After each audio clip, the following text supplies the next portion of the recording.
آدمی ہیں اور پکے ہندوتوا کے وہ ہیں ووٹری. کل گزشتہ روز دہلی میں انہوں نے ایک بک لانچنگ تھی. راجیو سکری ہیں سابق بھارت کے سفارتکار, انہوں نے ایک کتاب لکھی ہے اسٹریٹجک کننڈرم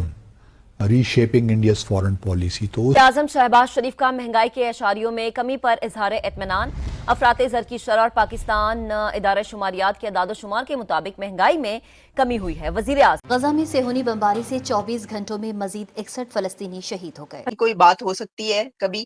تو وہ اس کے بعد تو بالکل دروازہ بند ہو گیا. کیا ہم اس کو ایسے لیں سر؟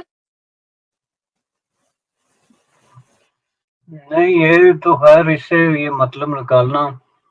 میرے خیال میں درست نہیں ہے کہ دروازہ بند ہو گیا.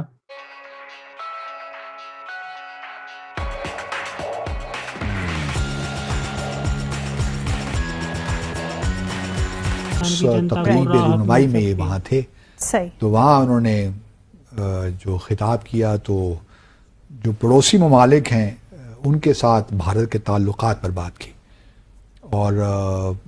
جب انہوں نے بات کی تو پاکستان سے متعلق ایک بات انہوں نے کہی کہ وہ زمانہ اب گیا جب کہ پاکستان کے ساتھ ہم ان انٹرپٹیڈ ڈائلاگ کیا کرتے تھے. اور ساتھ میں انہوں نے یہ بھی کہا کہ آرٹیکل 370 اب ایک حقیقت ہے اور یہ اب مطلب ختم ہو گیا, از گون. تو اب ہم جو ہے تاریخ کو دہرا نہیں سکتے یا واپس نہیں جا سکتے ٹائم میں. تو یہ باتیں انہوں نے کہیں, جس کا مطلب یہ ہوا کہ پاکستان نے اگر ڈائلاگ کرنا ہے تو پھر اچھا, میں نے پچھلے سیگمنٹ میں کیوں کہا کہ مجھے لگتا ہے کہ کچھ نہ کچھ بیک چینل پہ ہو رہا ہے, کیونکہ انہوں نے اپنے باتوں میں کہا کہ بٹ ہم پیسو ڈپلومیسی بلیو نہیں کرتے. گو کہ ہم 370 ختم ہو گیا, جب انہوں نے یہ لفظ استعمال کیا تو ان بٹوین دا لائنز ہم نے یہی, میں نے تو اس کو اس طرح انٹرپریٹ کیا کہ شاید ایکٹیو ہیں لیکن بیک چینل پہ ایکٹیو ہیں. تو تھوڑا بہت ڈیڈ لاک کو توڑنے کی کوشش ہو رہی ہے کہ ڈیڈ لاک کو کس طرح توڑا جائے. اب لیکن یہ جو پوزیشن لی ہے نا, یہ بڑی انٹرسٹنگ ہے, کیونکہ اگر آپ بھارت کی پوزیشن دیکھیے جموں اور کشمیر کے کانٹیکس میں, تو وہ اپنی پوزیشن کو ڈیفائن کرتے ہیں 22 فروری 1994 کی جو ان کی پارلیمنٹ کی ریزولوشن تھی نا, اس کانٹیکس میں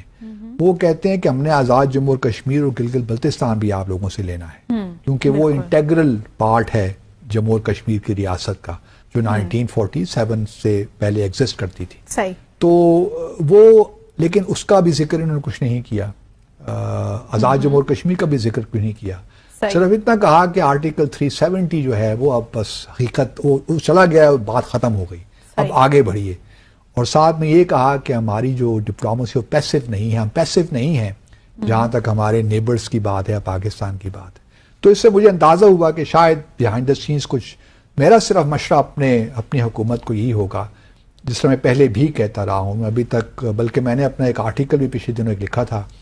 عرب نیوز کے لیے کہ پاکستان کی جو ہماری جو ڈپلومیسی میں سفارتکاری میں ڈھاکزم بہت ہے, ہم ہر چیز ڈھاک طریقے سے کرتے ہیں, تھنک تھرو نہیں کرتے, لانگ ٹرم پلاننگ نہیں کرتے, جس وجہ سے ہمیں بعد میں پرابلمس ہوتے ہیں. تو میری خواہش ہوگی کہ لوگ اگر اس آرٹیکل پڑھ سکیں. اچھا, یہ جو ہے اسی طرح میں نے ابھی ریسنٹلی بنگلہ دیش کے بارے میں بھی ایک آرٹیکل میرا ایک چھپا, strathia.com ایک ہے, انٹرسٹنگ ویب سائٹ ہے, اس میں بھی کیونکہ ہمارے پرائم منسٹر نے گزشتہ روز بات کی ڈاکٹر محمد یونس صاحب سے جو انٹرم گورنمنٹ کے چیف ہیں, یہ بڑی اچھی موو تھی. اور جو ہمارے پرائم منسٹر نے ان کو فون کیا, مبارکباد بھی دی, اور ساتھ میں یہ بھی کہا کہ ہمیں ریوائیو کرنا چاہیے سارک کو. اب یہ سارک جو ہے میرا نہیں خیال کس طرح آپ اس کو ریوائیو کر سکتے ہیں بھارت کے بغیر, کیونکہ جب تک بھارت آپ کے بائی لیٹرل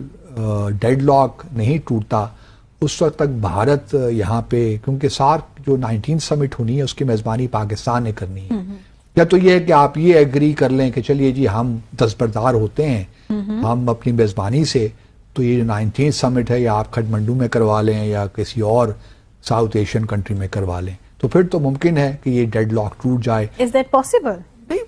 پاسبل تو ہے، کیونکہ جب 2016 کے بعد بھی جب اوڑی اٹیک کے بعد بھارت نے پاکستان آنے سے انکار کر دیا تھا تو ایک پروپوزل یہ تھی کہ بھئی کہیں اور کروا لیں گے تو ہو جائے گی، تو شاید یہ بھی ڈسکشن ہو رہی ہو. تو میرا جو آرٹیکل تھا میں نے اس میں یہی مشورہ دیا تھا کہ اب یہ ہمارے پرائم منسٹر جائیں گے UNGA، وہاں پہ آئی ایم شیور ڈاکٹر یونس بھی شاید جائیں بنگلہ دیش کو ریپرزینٹ، تو وہاں پہ on the margins of the UNGA session ان دونوں کی ملاقات ہونی چاہیے میرے اپنے خیال میں، اور اس کو بڑا اچھے طریقے سے پریپیئر کر کے جانا چاہیے کہ کیا ہم نے آگے کس طرح اس ریلیشن شپ کو آگے نکالنا ہے. کیونکہ بھارت کا میڈیا آپ اگر پڑھے نا تو اس وقت تو پینک میں ہے،